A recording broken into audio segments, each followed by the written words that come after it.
Hello.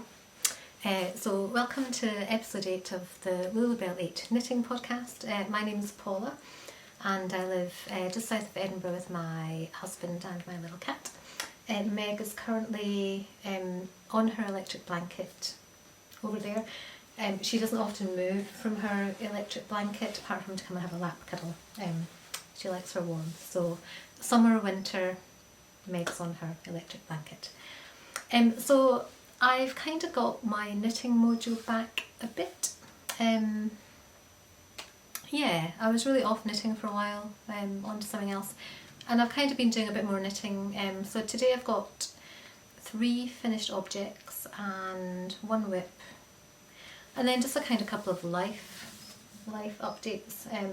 So yeah, so I'll just get started. So the first thing that I have finished is my Rigmor tee by Petite knit. So that's what I'm wearing. I'll try and balance so you can see it. So yeah, I'm really pleased with it actually. I love it. So I've knitted this before in a rust colour, and yeah, so I think I knitted size 3. This is in Drops Flora, which is 65% wool and 35% alpaca.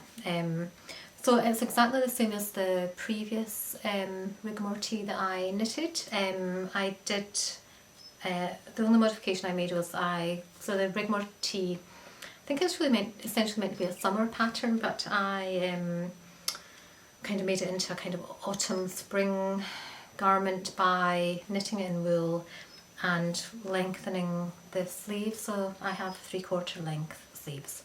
So yeah, so I'm really happy with it. It feels really nice. I haven't blocked it, of course, because I never do.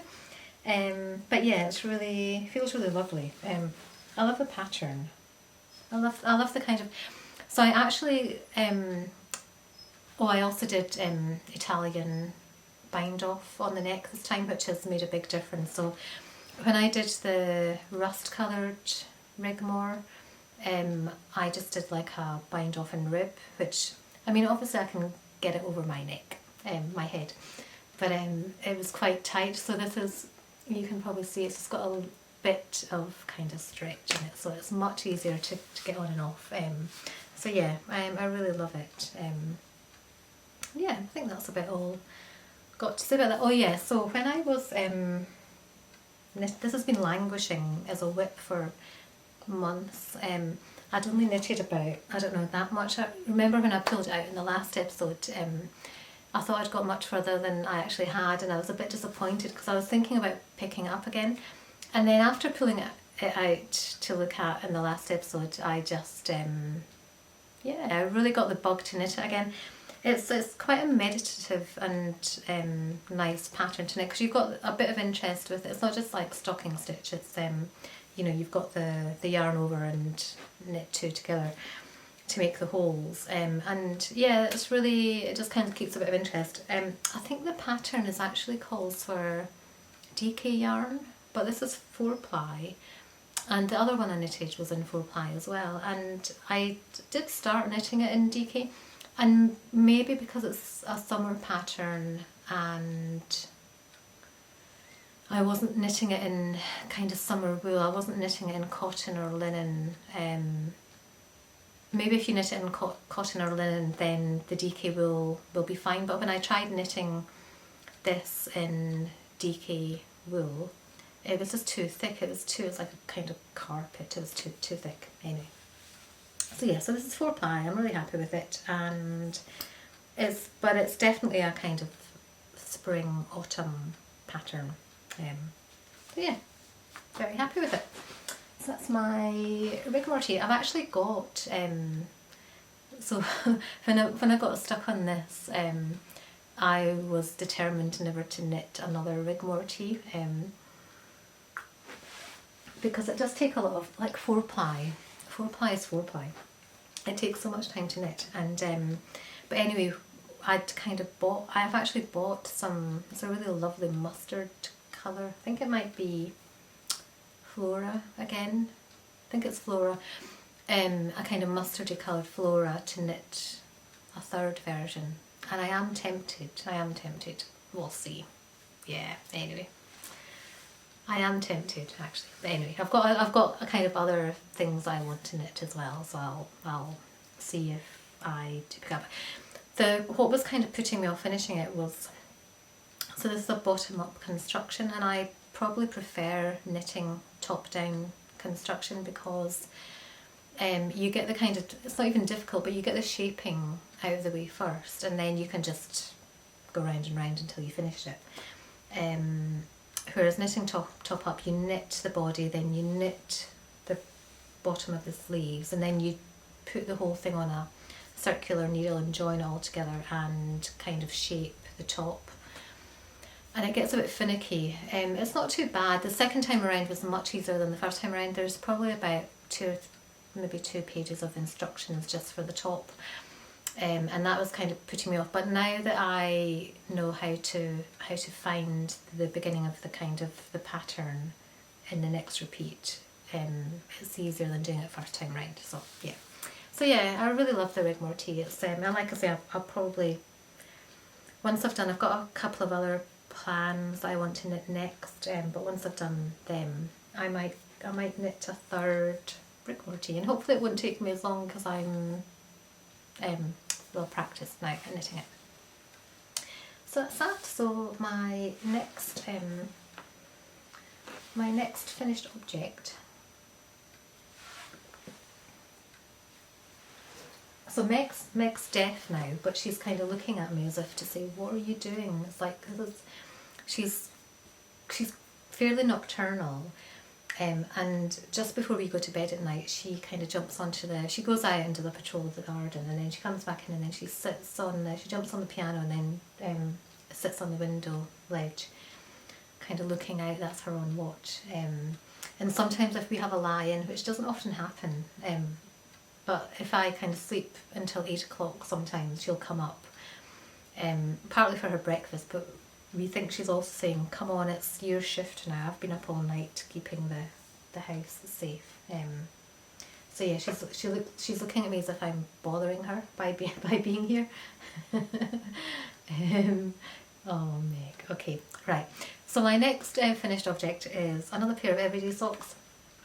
I think I mentioned at some point I am going to have to stop knitting socks and Sophie scarves. Because I just have so many of them, and it's really lovely. It's really lovely having hand knitted socks. I wear them every day. I wear mine, and it's really nice choosing like different colours to wear and different patterns, and yeah, it's just really nice. So these are my green and pink Sophie, everyday socks. I'm really used to the pattern now, so I don't have any holes. Lazily, I'm not doing a heel contrast because I'm just lazy. But the cuff is knitted in Jameson's and Smith 4-ply, so it's not sock yarn. So the pink is knitted in Drops Fable, which is a sock yarn. So it's 75% wool and 25% polyamide, so it is a sock yarn. So I think, I'm kind of prepared to have to cut off the toe and replace it with another yarn if they get worn out. But yeah, I'll try not to wear these round to the allotment or the chickens, and they might last a bit longer. Yeah, so there's nothing much to say about them apart from I think they're very, very jolly. Really happy with them. Yeah, but yeah, like I say, I'm going to have to stop knitting socks because I just have so many pairs now. But it's such a good, especially when you finish a big project, and it's really good for using up scraps of yarn as well. So yeah, I'll say I'm not going to knit anymore, but I probably will.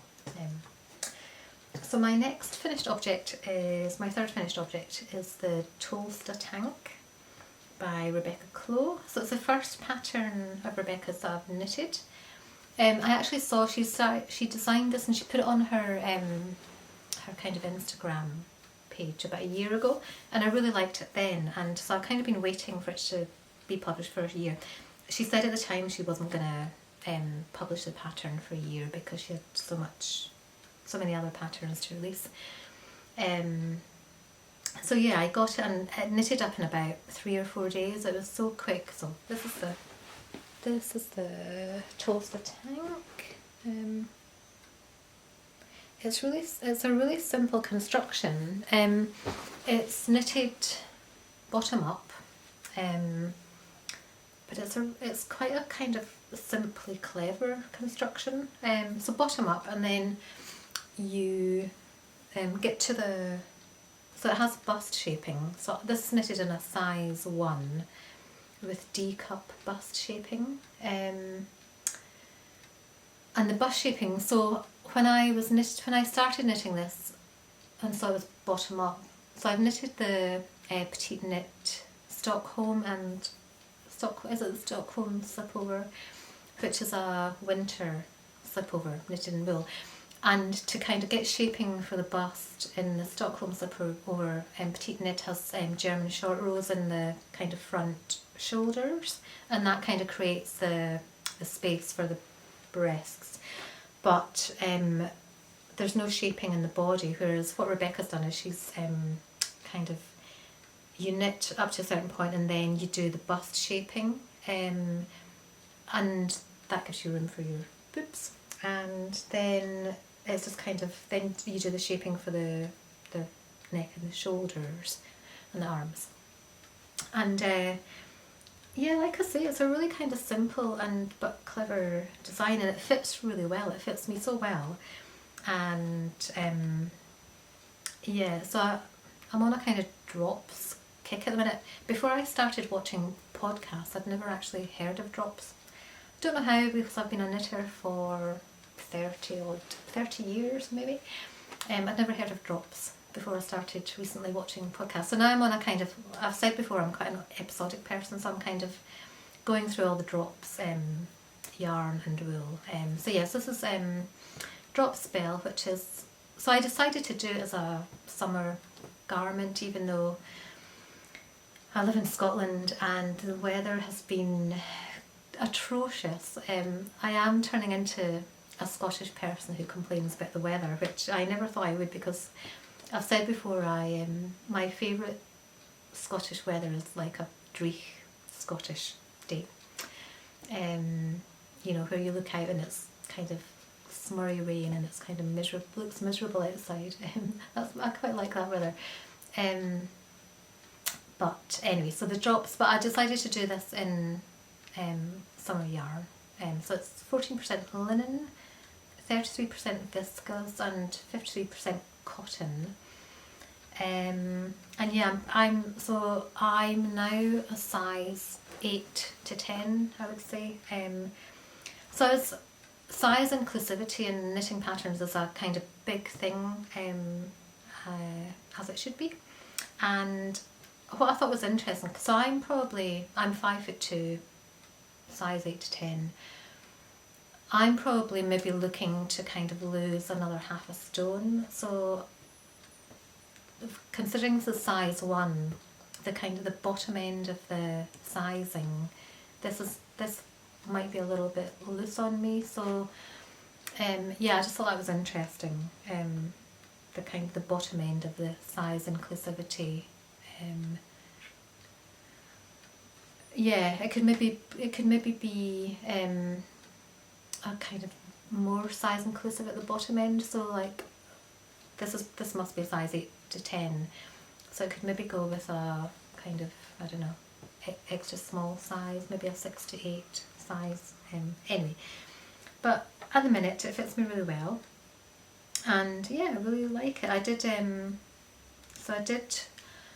the Italian bind off for the arms and the neck, and then I Kitchener stitched the shoulder seam together. When I first bound it off, so I didn't realise, I didn't look at the photos of versions other people had knitted first that closely. When I did the first arm bind off, I just bound off in rib, and then I tried it on, and so it fitted, but it had a little kind of bit of bunching here, because it sits really kind of just under your arm, so really close into your armpit, and so I decided to, even though it fitted okay, there's a little bit of bunching, and I thought I'll unbind off the arm, I'll rip back one row, and then I'll bind off in rib again. So I did that, but it must have been late at night or something, I wasn't concentrating. When I unbound it off, I forgot, I didn't realise I wasn't unknitting it at the same time, so I actually just did exactly the same again.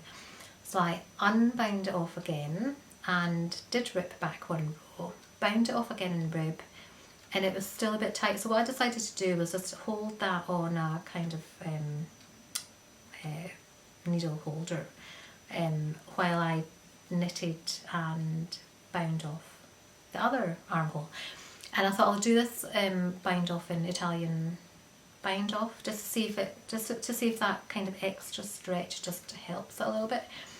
What I didn't want it to do was, I didn't want it to flare out, and that was my fear. So that's why I kept this bind off, you know, the bind off in rib, just on a needle holder while I tried this out. And actually it worked really well. So I then went back, unbound it off again, and then bound it off in Italian stretchy bind off, and that worked really well. And then I just did the same for the neckline to keep it all looking the same, and yeah, I really like it. It kind of, so then I looked at photographs of what other knitters had done, and it does sit high, but not as high into my armpit as it did previously, but there's no bunching at the side now, so that's really good. And yeah, if we ever get some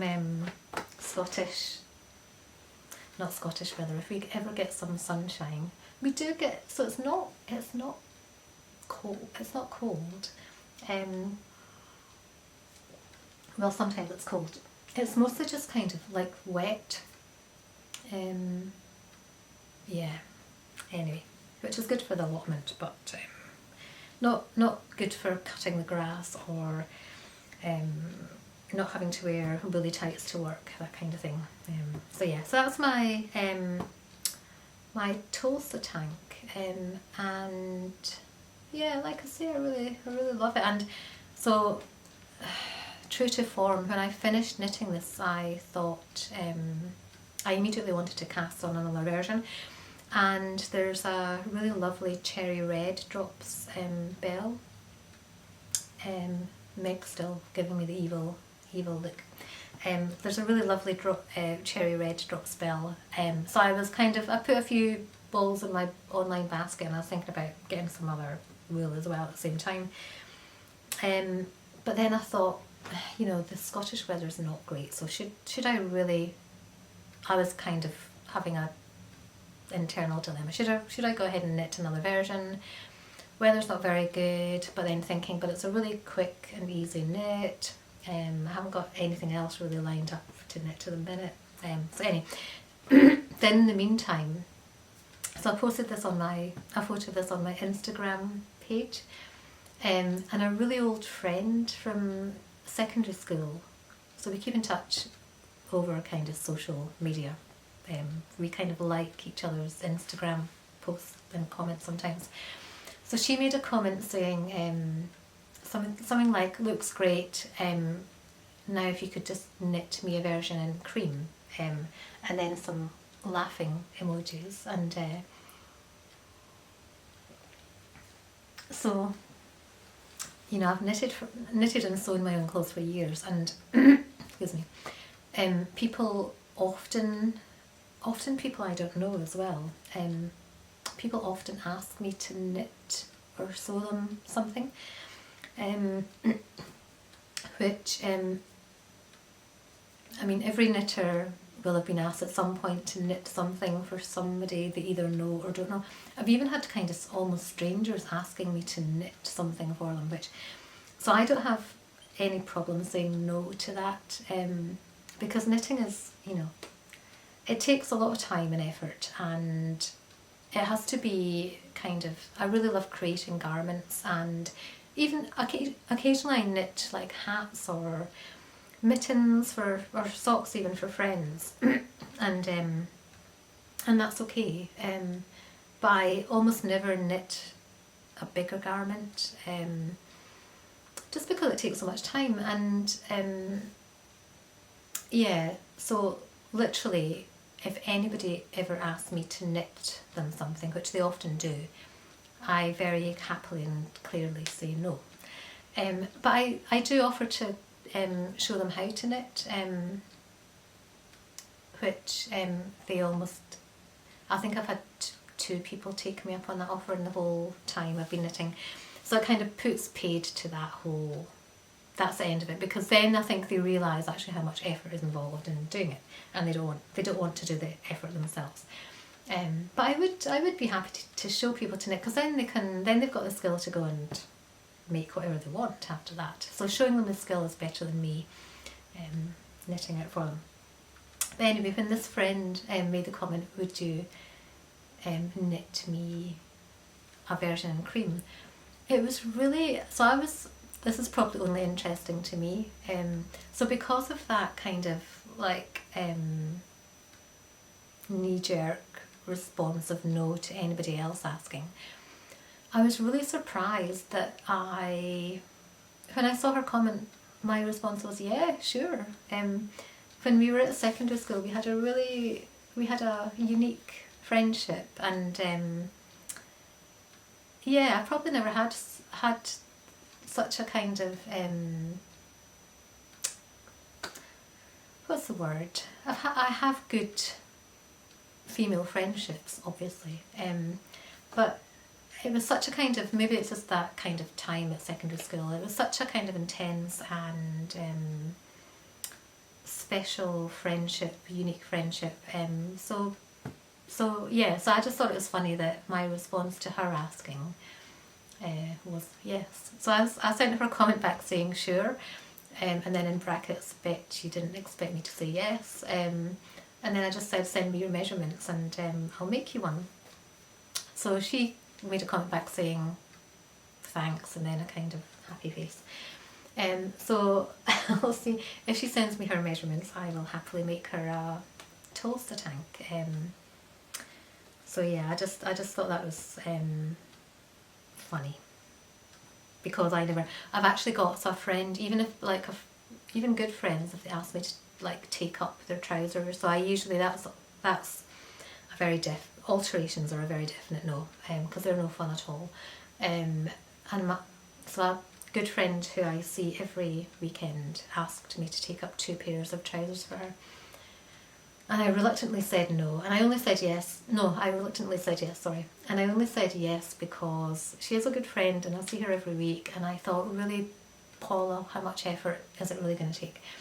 So she gave me the trousers and I pinned them to the correct length, put them in the bag, and I think it was probably over a year ago that she asked, and I do feel I come across them every so often when I'm tidying up or looking for paint under the back table or whatever, and I keep thinking I really must do them. So when she gave them to me, I kind of deliberately thought, right, I'm gonna kind of leave this maybe 2 or 3 weeks before I hand them back, so that she never asked me to do it again. And it's been a year, and oh god, I should do it. I will do it at some point. But yeah, so that's kind of like my way of saying to people, don't ask me to do alterations or make you anything, because it's not really what I want to do. And like I say, so lots of other knitters on Facebook or Instagram kind of do posts about neighbours or friends of friends or somebody asking them to knit something for them, and they're at kind of great pains to how they respond, and I just don't bother. I just say no. But yeah, so that's that little tale. So yeah, so my next oops, I forgot I was halfway through a row. My one and only whip. I'm just going to check the time of the recording actually, hold on. 25. I might stop it there actually, and if you've seen it before, you know the drill. Right, okay. So my one and only whip today is it's a Sophie scarf. It's a Sophie scarf. And it's knitted in willow and lark. This is so it's 70% wool, 30% acrylic. This is the beautiful brown wool. What else have I knitted? I've knitted a evened-in cardigan and something else, which I don't remember. But I really love this colour. This is my kind of favourite brown colour, if you can see. Yeah. So I'm probably about halfway through. I only cast it on yesterday, I think, or the day before maybe. So I've just been kind of knitting while watching ITV Player, whatever I'm watching at the minute. Yeah, so I actually wanted, so this is me kind of using up the last ball of wool that I had for my evened-in cardigan, and I don't have a brown Sophie scarf in my tin, so I really wanted one. So here it is. It'll probably take me, I'll kind of watch it.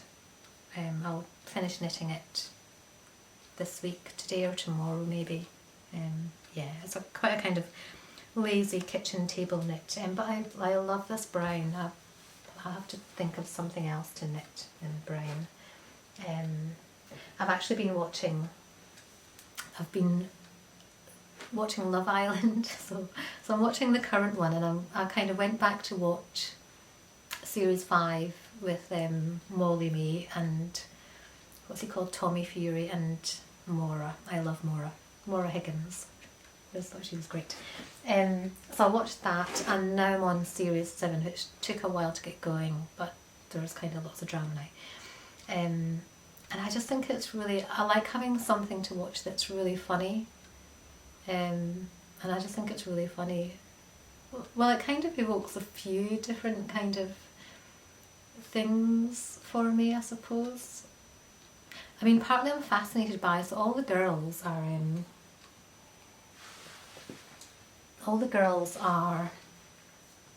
I don't know if they get like given a wardrobe before they go in, because everything's revealed, so kind of quite a large part of their boobs are showing, and they wear kind of like bikini thongs, so you can see their whole bottom, and even the dresses they wear, so there's lots of kind of cut out panels in the dress.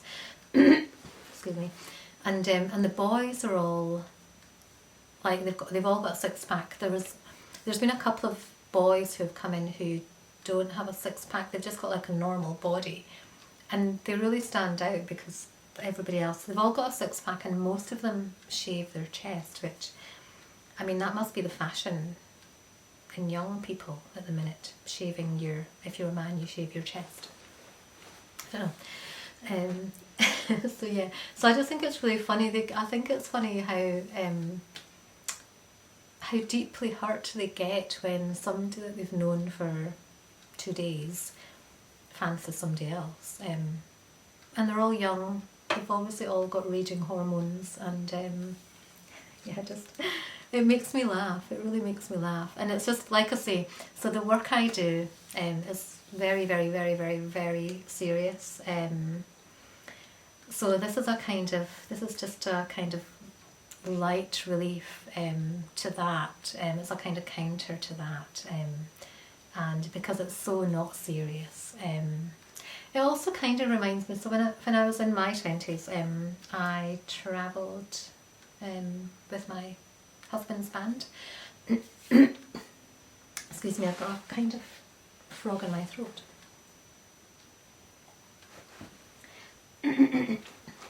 Yeah, I travelled with my husband's band for about 3 years, and we travelled mainly in Europe and Scandinavia, but we also went to Japan and America. And so what Love Island kind of evokes and reminds me of is, you know, that time where you're with a bunch of friends. So in our case, we were travelling the world in a tour bus. We were all in our 20s, and so literally every day we'd kind of wake up in a different city. So we'd be in Switzerland, Austria, France, Spain, Portugal, Germany, you know, it was all up to Scandinavia. It was incredible. It was great fun. And that was before the euro, so every day you had to, it was like, okay, what currency do I need to kind of get today and the currency was beautiful. I particularly remember the Dutch money was really colourful and yeah, just gorgeous. And yeah, anyway, so what reminds me about touring in Love Island is excuse me, those moments where, you know, because touring a lot, there's a lot of downtime, so there's a kind of the focus of every day was the gig in the evening, but before getting to the gig there'd be a lot of travel, there'd be a lot of kind of sitting around in the tour bus or hanging about. There's a lot of hanging about, and within that kind of intense boredom could be generated intense fun, because the boredom was so extreme that you had to find something to do. So there were many kind of escapades, and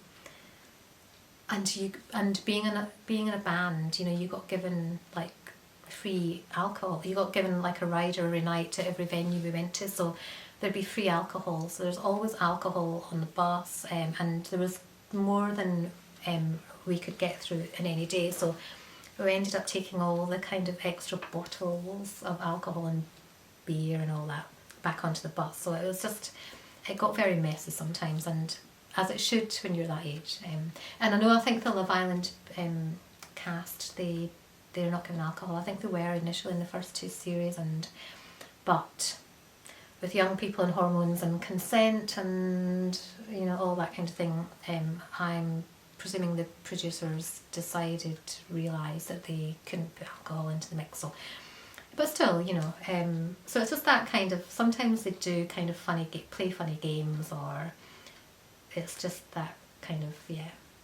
So that's what I'm watching while I knit, and it's just, we're as a household we're really busy at the minute, and my husband's kind of away every weekend doing his festival season, so he's away this weekend, he's back tomorrow, so there's that going on. There's also so my husband's band did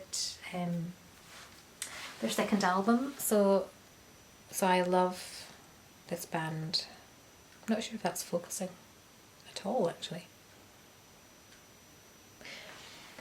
So the band is called Lodestar, and they came out of, the original band that my husband was in was called Censor, and they were fairly successful and had a record deal and a publishing deal, everything that kind of went along with being in a band at that point, travelled the world, blah blah blah.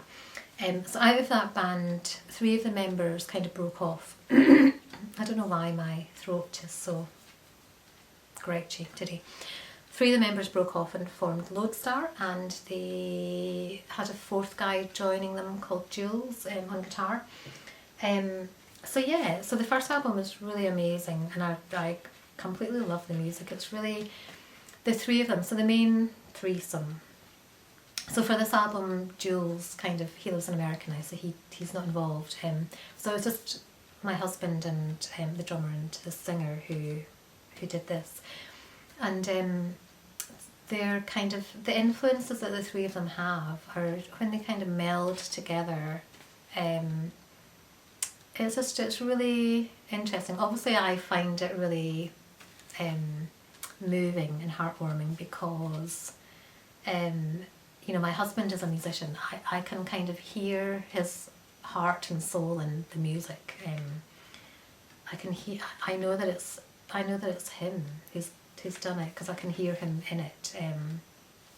So yeah, but the three of them, like I say, they kind of, when they write together, it's just so, they kind of augment each other to a kind of, they kind of meld and augment each other and produce some really amazing music.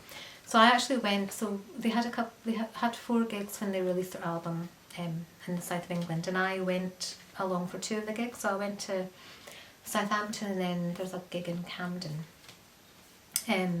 Yeah, and it was really good fun. Our friends watched Meg, which was very kind of them and good of them to do. And it was amazing watching the gigs. I've got footage. I don't know if I'll be able to put footage in this at the end. I might try. If not, I'll just put a link to some of their YouTube videos. But yeah, so that was really good fun. To go and to see them again, and it was good to be away. So I never kind of, because of Meg, I never go anywhere these days. So it's really nice to be in England. It's amazing being in London actually, because so I always kind of, for years I've kind of thought I'll probably never go back to London. I can't imagine going to London for anything. And when I was thinking about going up, so I think about meeting my friend there sometimes. She lives just outside of London. And I always kind of think, if I go back now, I'll be like Paddington Bear, so I'll have to wear a sign round my neck saying, please look after this bear, because I'll feel like such a, even though I lived in London for 12 years, I'll feel like such a country bumpkin, because I haven't been for such a long time, navigating the underground. And of course, when I got there, I was just like, of course I know how to navigate the underground. And I felt it was great to be back in London. So I moved to London when I was 19, and I came from a very small town in Scotland, and moving to London at 19, it felt like, so I loved the anonymity of being there. So where I came from, everybody had an opinion about everybody and what anybody did, and escaping that judgment and criticism was so liberating. And in London, you know, I kind of, there were so many kinds of different courses that you could do and try. Like I did acting and herbalism and photography and anything, just anything and everything that I was interested in. So I could just kind of follow my nose as to what I wanted to do. And I did, and probably still do, feel most like myself when I'm in London. Because culturally and in terms of diversity, it's where I feel happiest and most at home. So having said that, I obviously then got to the point in my late 20s, we moved out of London so that I could do my master's degree. And when we moved, I was at the point where, I have to kind of qualify it by saying I worked in crime at the time, and I worked only in serious crime, like really, really, really serious crime. And I just needed to have a break from that. So moving out in my 20s, in my late 20s, was the right thing to do. But still, I just missed that potential of London. And yeah, even walking around Camden, and I met my friend had come in from outside London. We walked up through Chalk Farm and up to Kentish Town, and it's kind of like, it's all changed obviously, but still essentially the same. Yeah, so it was just great to be in London and see the gigs. The gigs were great, and see the guys again. I haven't seen Hatham or Johnny for 28 years, which is a long time. So that's that. And the only final thing I wanted to talk about today is, I feel like this has been quite a rushed Yeah, I'm okay. So the only final thing I wanted to talk about is the book that I'm reading. So it's Butter. I love the cover. It's a Japanese book by Asako Yuzuki. So I got this when we went on our trip to see Lodestar playing. It's taking me ages to read it, but I'm actually really loving it. I read it when I'm having lunch, and I really love it. So as part of my touring life in my early 20s, we went to Japan on tour, and it's probably my favourite place I've ever been to visit. I'd probably like to live there for a year or something just to kind of really absorb it. So this kind of encompasses, you know, all of that, but also it's about subjects that I'm interested in, like misogyny and fat phobia, and kind of commenting on women, particularly women and their bodies and their behaviour and all of that. And so essentially it's about a journalist who makes contact with a woman who's been convicted of being a serial killer of, I think, 3 or 4 men who she kind of romance dated, fed up with recipes that included very good butter, and then somehow killed them, or they died as a result of her actions. But it's also about, you know, the journalist is in a relationship that's not really kind of feeding her.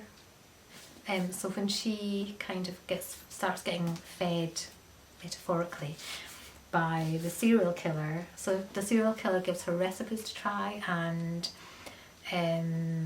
but it's not just, it's very sensual, it's very kind of, you know, go to this, or restaurant to try, so go to this restaurant after you've had sex at 4 o'clock in the morning. So it's really specific set of circumstances, with the end point being trying this very good food. So yeah, I'm reading it very slowly, but I am really enjoying it. And yeah, like I say, I loved Japan when I was there. It's such a, of all the places I've been, I mean, I used to love going to Europe and Scandinavia because it's, you know, again, the food there and just the culture there was, I always felt when we came back into kind of Dover and came up to London, the contrast of coming from Europe or Scandinavia back into England seemed very, very grey and dull compared to very, very colourful and vibrant Europe and Scandinavia. But Japan was on a different plane altogether. I've never seen anything like a lot of the stuff I saw in Japan, even like going shopping. So going shopping, I'd find it like what looked like essentially a mall, but then every time I came to like a junction, I'd kind of walk along looking at the shops, come to a junction and then turn left or turn right, and there's another whole mall. So it's all that kind of underground. There's lots of things in Japan that were just very kooky. I really like Japanese writing paper. There's lots of stuff about Japan that's just exquisite detail. You know, they pay exquisite attention to everything. Writing paper, the way they dress, they're so polite.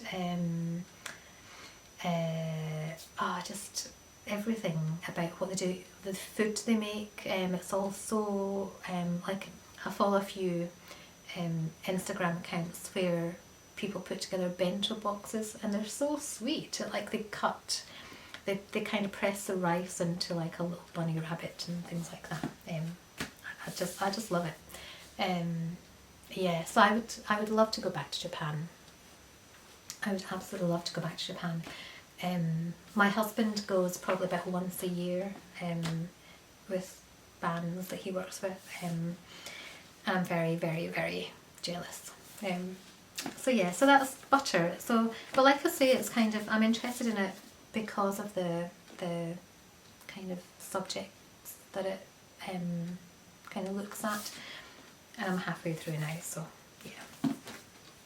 So I think that's essentially it. I feel like that kind of, I think I'm on about 45 minutes, but I feel like that went very quickly. I'll show you my t-shirt that I got just quickly. I completely missed Pride month, but I got this t-shirt to wear, which I really love, and I've worn it a couple of times. I meant to kind of wear it and promote Pride, and I, like I say, I've just been so busy lately. I'm doing the mail order for the CDs, which is great fun to do. I used to do it years and years ago for the original band, and it's nice again because my work is very serious. It's nice to do something nice for people, like just nice for people. So yeah. So I think next what I'll be knitting is, I still want to finish the Evendune. I've still got the double toffler slippers to finish. That might take a while. If my friend sends me her measurements, I will knit her a cream Tolsta tank. I might knit myself a cherry Tolsta tank as well, because it's such a satisfying recipe to knit. And I don't think I might cast on another Rigmor. But apart from that, I don't know what I'm going to knit next. Yeah, I think that's it. Okay. So thanks for watching. If I can, I will link some Lodestar footage at the end, but I might not manage it because they're in different formats. I'm recording this on a digicamera, and I recorded the gigs just on my phone. But I will if I can. And thanks for watching.